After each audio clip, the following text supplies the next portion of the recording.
सिर्फ 8 वोट और मध्य प्रदेश में फिर हो सकता है बड़ा खेला। निर्विरोध चुनाव की उम्मीद पाले बैठी कांग्रेस के खेमे में बीजेपी ने ऐसा बम फोड़ा है कि पूरी पार्टी की नींद उड़ गई है। क्या राज्यसभा चुनाव में फिर होने वाली है क्रॉस वोटिंग? समझिए कैसे बीजेपी का इकदाम कांग्रेस पर भारी पड़ने वाला है। बीजेपी ने अपने 2 उम्मीदवारों की जीत लगभग तय होने के बावजूद तीसरा उम्मीदवार मैदान में उतारकर सियासी हलकों में चर्चा तेज कर दी है। भारतीय जनता पार्टी का तीसरा प्रत्याशी मैदान में है। भारतीय जनता पार्टी ये चुनाव जीते, इसके लिए मजबूती से हम मैदान में। भविष्य में हम अपनी तीनों राज्यसभा की सीट के निर्वाचन में निर्वाचित होकर रहेंगे। तीसरा कैंडिडेट खड़ा करेंगे, विधायकों की खरीद फरोख्त करेंगे, उनका लोकतंत्र की हत्या करेंगे। दिलचस्प बात यह है कि बीजेपी के 2 उम्मीदवारों की जीत का गणित लगभग साफ माना जा रहा है, लेकिन तीसरी सीट के लिए पार्टी को अतिरिक्त समर्थन जुटाना होगा।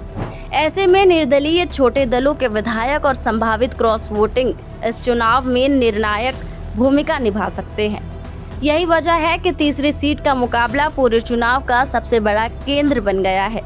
पार्टी का दावा है कि उसके पास अतिरिक्त वोट है और कुछ निर्दलीय तथा अन्य विधायकों का समर्थन भी मिल सकता है। नहीं, उनके पास भी एक्स्ट्रा वोट है, वो आ जाएंगे। हम एक्स्ट्रा तो 5 ही तक चाहिए 10 आपको मिलेंगे, हमको मिलेंगे। लोग भारतीय जनता पार्टी को दिल से प्यार करते हैं। वहीं कांग्रेस इसे मनोवैज्ञानिक दबाव बनाने की रणनीति बता रही है। तीसरी बार विधायकों की खरीद फरोख्त का प्रयास, ये भावना आपको समझना चाहिए।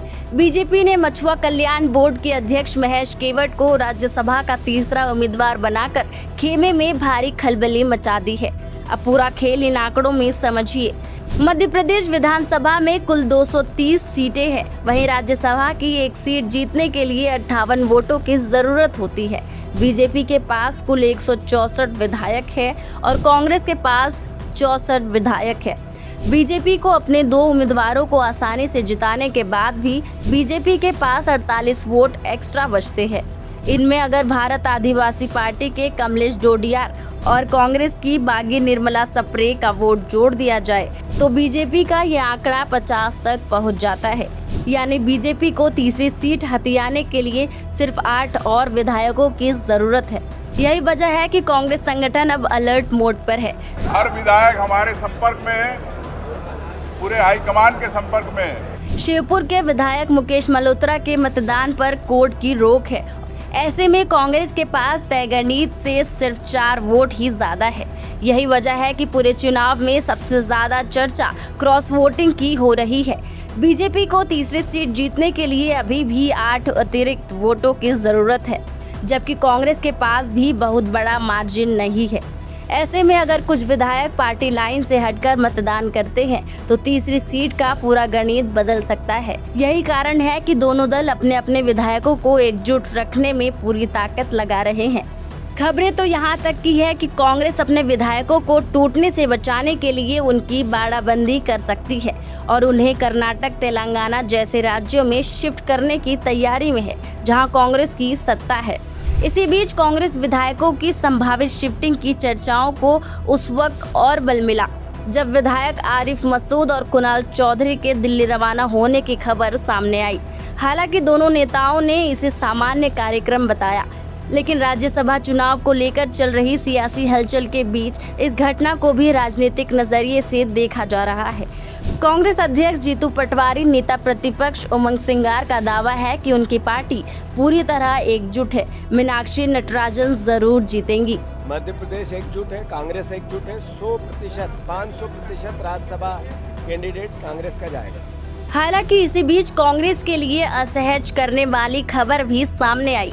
भोपाल की हुजूर विधानसभा सीट से 2 बार लड़ चुके नरेश ज्ञानचंदानी ने पार्टी से इस्तीफा दे दिया। वे मीनाक्षी नटराजन को राज्यसभा उम्मीदवार बनाए जाने से नाराज बताए जा रहे हैं। जब पार्टी के भीतर ही असंतोष की आवाजें सुनाई दे रही है तो क्या कांग्रेस पूरी तरह एकजुट रह पाएगी? उधर भाजपा भी लगातार अपने विधायकों को साधने में जुटी हुई है। मुख्यमंत्री डॉक्टर मोहन यादव ने भाजपा विधायक दल की बैठक में सभी विधायकों को भोपाल में रहने के निर्देश दिए हैं। मंत्री कैलाश विजयवर्गीय का कहना है कि भाजपा को अपने विधायकों पर पूरा भरोसा है और पार्टी किसी तरह की बाड़ाबंदी की राजनीति में विश्वास नहीं करती। अब निगाहें 18 जून पर टिकी है, जब मतदान और मतगणना के बाद ये साफ हो जाएगा कि भाजपा की तीसरी सीट जीतने की रणनीति सफल होती है या कांग्रेस अपनी सीट बचाने में कामयाब रहती है। फिलहाल मध्य प्रदेश की राजनीति में राज्यसभा चुनाव को लेकर सस्पेंस, बयानबाजी और सियासी गणित चरम पर है। अब बड़ा सवाल यही है कि क्या बीजेपी 8 कांग्रेस विधायकों का समर्थन जुटाकर महेश केवट को राज्यसभा पहुंचा पाएगी या कांग्रेस अपनी सीट बचा लेगी। इस पूरी सियासी संग्राम का हर अपडेट जानने के लिए जुड़े रहिए आयुध के साथ। लगातार जुड़े रहने के लिए आयुध को सब्सक्राइब जरूर करें।